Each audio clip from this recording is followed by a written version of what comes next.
March 31st, Franklin Graham. Welcome to 365 Christian Men, where every day we aim to inspire and encourage with real-life stories about men. Franklin, the son of American evangelist Billy Graham, is a well-known evangelist, missionary, and author. He serves as president and CEO of the Billy Graham Evangelistic Association and of Samaritan's Purse, an international Christian relief organization. Franklin has conducted evangelistic festivals, formerly called Crusades, across the U.S. and in 49 other countries. He meets with world leaders and encourages people to engage in civic opportunities in their own locales. His own heart is with people affected by war, poverty, and natural disasters. He says, "I have been called to the slums of the streets and the ditches of the world." On this date, in 2019, Franklin's organization, Samaritan's Purse, finished their 7th annual Operation Heal Our Patriots, a retreat held at an Alaskan wilderness lodge and designed to minister spiritually, emotionally, and physically to wounded veterans and their spouses. Here's today's story. The fight for identity is real. Be your own man. Franklin Graham wanted to create his own path through life, aside from his famous father, and therefore, aside from Jesus. He was a mischievous boy, but that turned into pure rebellion, and he enjoyed testing the limits. "My mother was going to insist that I got up in time to get to school at a proper time," Graham said. "So, I started locking my door so she couldn't come in, and she started sliding firecrackers under the door. And with the rebellion came consequences. Instead of getting my esteem from achieving within the system, I got my thrills and identity from challenging the system," Graham said. This behavior led him to be expelled from high school and kicked out of college. His childish defiance had turned into a lifestyle that was a far cry from his dad's reputation as a global gospel preacher. Growing up in a faith-filled house, Franklin had always believed God existed. He just wanted to run his own life. He thought that drinking heavily, smoking, and anything else that brought him pleasure would be much more fulfilling. But the further he ran, the emptier he felt.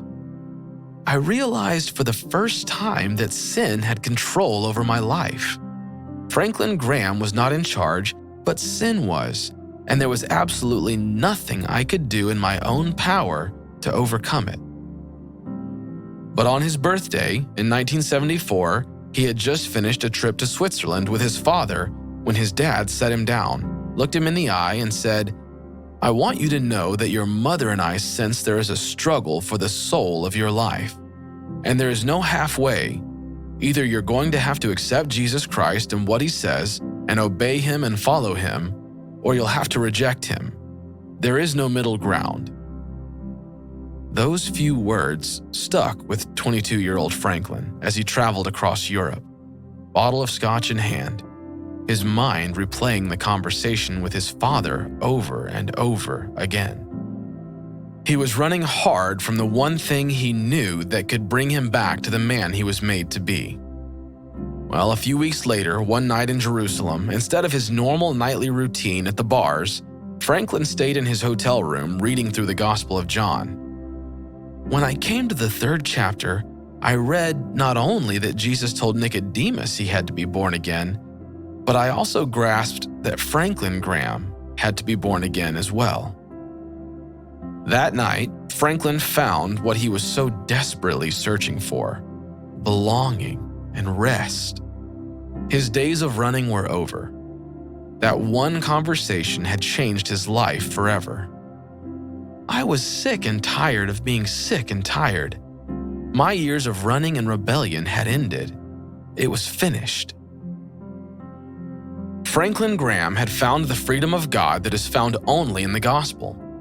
The Apostle Paul talks about this freedom in 2 Corinthians 3:17, which says, "For the Lord is spirit, and where the Spirit of the Lord is, there is freedom."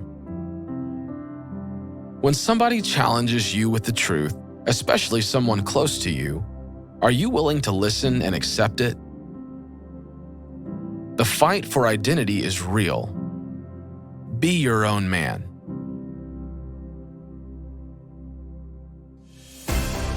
Thank you for listening to today's story. Every day of the year, our hope is to inspire you with real-life stories of faithful men who have gone before us.